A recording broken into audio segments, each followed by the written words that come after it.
The Chaser Report is recorded on Gadigal land. Striving for mediocrity in a world of excellence. This is the Chaser Report. Hello and welcome to the Chaser Report for Tuesday, November 1st. Lachlan joining you here again today. Dom and Charles will be back in a bit because we've got something a little special prep for everyone over the next couple of days. It's something that we have done before. It's something that we said we'd never do again because of how poorly it was received. We've actually decided we're going to have live podcast episodes again for you all. Now, don't leave just yet. It's not us getting pissed at a pub and something we completely organised ourselves at no budget. It's actually something a lot better than anything we could have put together. It's with the festival Grapes of Mirth, an amazing comedy wine arts festival that happens in Adelaide. And we were lucky enough to be approached, as well as lots of other comedians, to come down to Adelaide, join them for the wine tasting, put on a couple of shows, and they'd record everything for us to upload to you guys. So that's what we've got for the next couple of days. We've got some very special guests who are joining us over the course of a few episodes, and I think Dom and Charles seemed pretty sober the whole time. So look out for these different episodes in your feed, and then as soon as we've run out of them, we'll resume back to the standard Chaser Report with Charles and Dom that you all love. All right, I'm out. Have fun. Hello, Adelaide. Hello. Thank you so much for being here and staying out. What an excellent venue this is. This is a beautiful space. Although I've got to say, Barrels in South Australia feels a little edgy, doesn't it, at this point? I feel a little bit uncomfortable, but no, it's great. Thank you for being here. Please welcome Nazeem Hussain and Merrick, ladies and gentlemen. Yeah, we had a... 2, 1, 2. Hey, where's your mic? This is a podcast only white men get to actually be heard. Yeah. And Nazeem's just sort of doing 90s dance music. Hey! Oh! Okay. So, but Prince Harry, he's having a rough time at the moment. No, Prince Harry, though, I don't know whether you saw, he announced yesterday that he is releasing a new book. He's finally written his autobiography. It's called Spare. And you're very lucky because I got an advance copy. Amazing. And I've read it. And I'll just share with you some of the things, because it's actually a really good book, right? Like it's actually, it sort of, and you sort of feel sorry for him in the end. Like he's had a tough life. Why is it called Spare?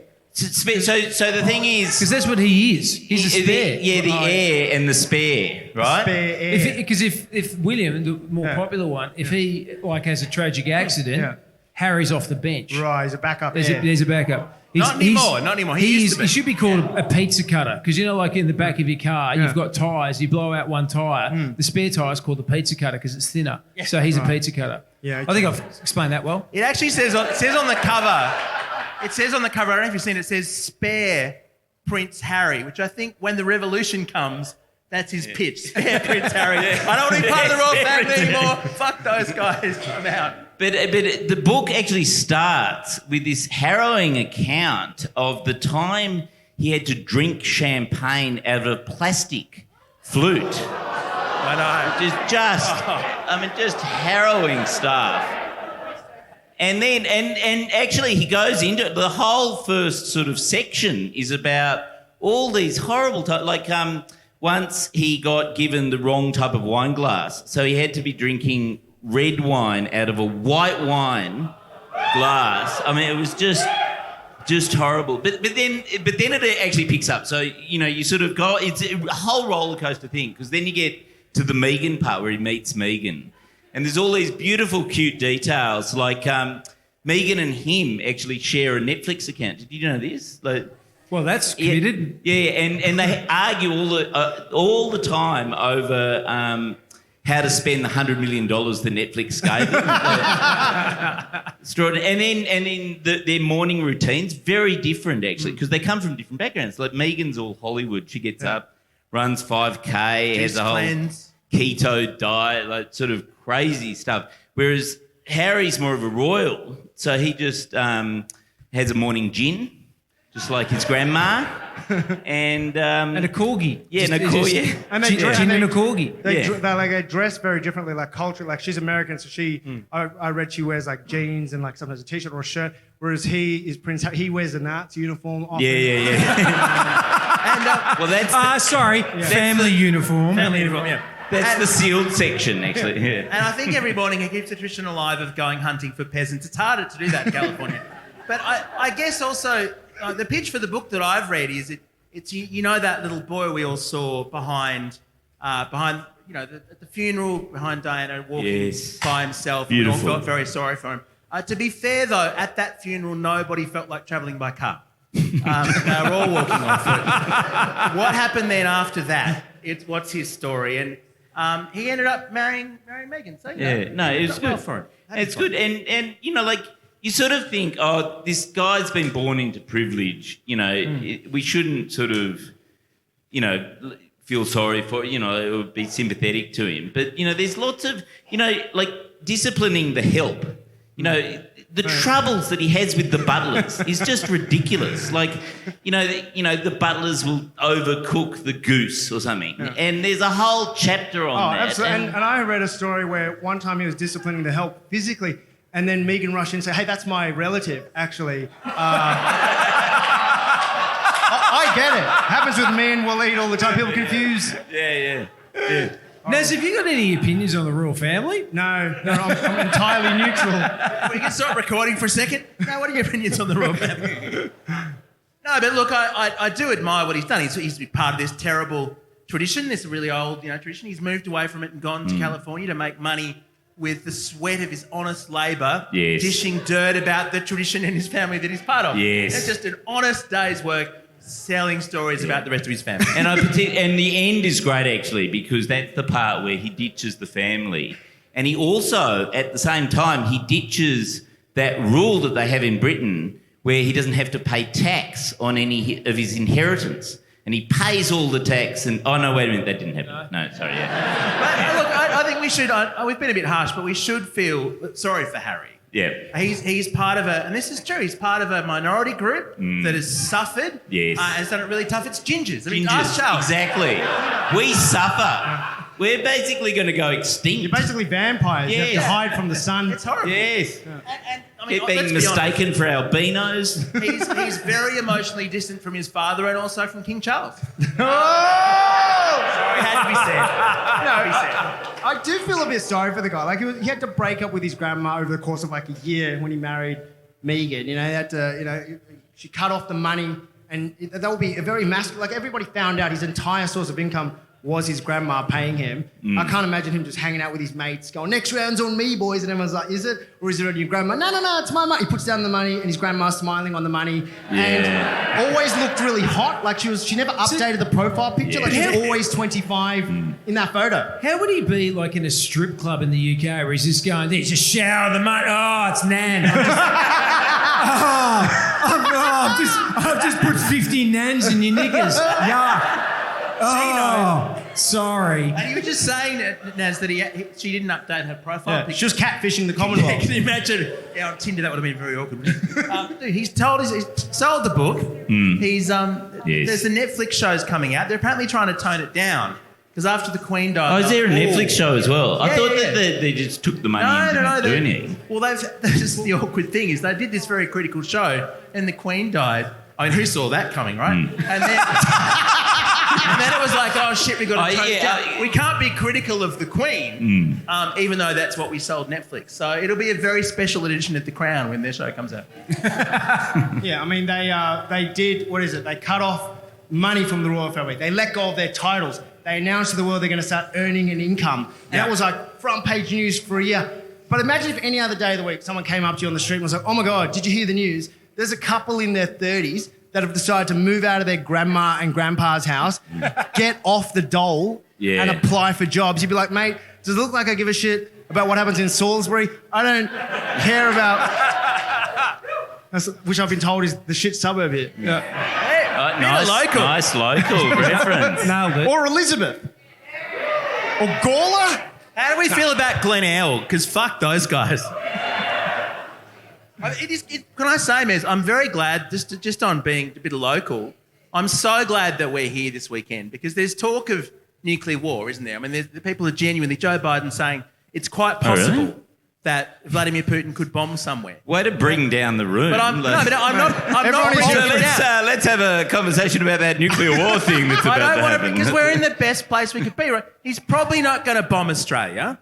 If he does... He's not going to choose a winery. He's not going to choose South Australia first, let's be honest. I would. Hey, you take that back. And hang on a second. Economic powerhouse. Hang on a He's not going to choose a second. vineyard an hour out of Adelaide for the first bomb. Wait a The last place second. bomb.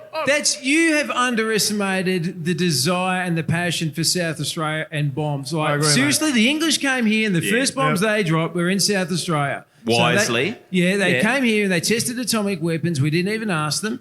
And they came here and they tested them, and then they said, now we'll get around to Victoria and we'll get to Sydney and Melbourne. It's, fuck it, we'll just stop. Damn straight. Maralinga. Chin up, Adelaide. You know what? You're worth bombing. There's You are definitely worth bombing. So I think it's pretty...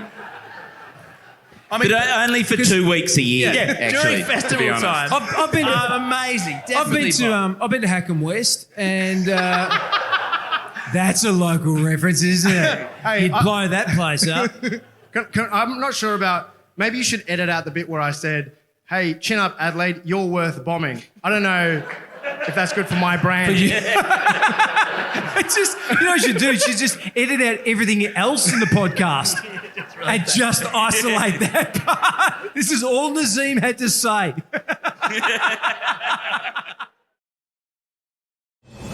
The Chaser Report. News you know you can't trust. Well, Jim Chalmers brought down this... basically, it's an austerity budget, isn't it? Like, we've got to cut $160 billion or something over the next 5 years. What are some... what are people planning to do to actually tighten their belt? Personally, I'm going to cut down on the Wagyu steak. Oh, yeah, fair enough. Wait, does this mean... What does that mean? I don't understand what you just said. So wait, we're $160 billion. Yeah, we've got to get rid of or something. We need Not each, Naz. Do we need to spend that? So who? It's mainly just... I think mainly the poor people have to pay for it, don't they? Like, so the rich people still get the tax cut. One thing we can't possibly do is get rid of the $9,000 tax cuts for every parliamentarian. That's off the table. No. But everything else. So so ordinary people, like the really, really ordinary people in this room. Yeah. You know, At like this what winery? What are we going to in this wine region of South Australia? This is the common folk. Yeah, the common folk. Yeah, the hoi polloi. These people sitting back drinking their bottles of Grange and thinking, geez, what am I going to have to do to cut back? Yeah. You know, exactly. They're going to have to get the 80-year port rather than the 100-year port. You're going to have to buy one from New South Wales, you poor fuckers. Yeah, everyone that just laughed at the Salisbury reference. All right, so we want to know how we're going to cut back $160 billion. Here's the solution. Okay. We grew up pretty poor. Yeah, and I'll tell you a secret to surviving as a poor family. Yeah. Tuesdays, Woolies, Safeway back in the day, yogurt is discounted. So if everybody shops for yogurt on Tuesdays, you save like 30 to 40% on your yogurt spend. And so there would be at least $750 billion worth of yogurt. That's a lot, each man. year. A lot of yogurt. So 30% of that is we're almost there. If everybody does that, that's at least a few $1 million. Yeah, I reckon. It's heaps. Yeah. What do you got? So my thought was, you know how the Queen died? I don't know. Did anyone hear about that? Yeah. So there's a whole lot of $5 notes that still have her face on it, right? So this is my grift. I reckon what we should do is we should call them commemorative $5 notes, you know, to celebrate the Queen's death or whatever, and sell them for like $50.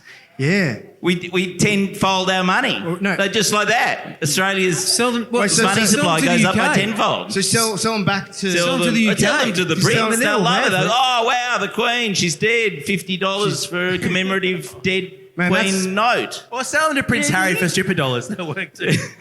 That's not bad. That's a pretty good idea. Like, Yeah, do you need to run that? Like, if we just all start collecting them and Yeah. create a website or something. Does anyone have any $5 notes here? So, because we'll collect them for you.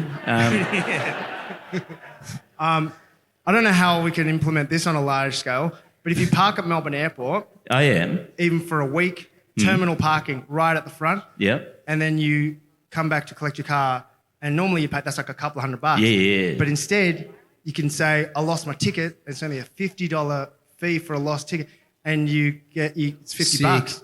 That is amazing. So, I mean, if the brilliant. government can implement some, like, how does that? That's good. You do the rest. I've given you that. No, very good. That's right, yeah. Pretty good. We just That's get good. Not bad. everyone to do that. Yeah.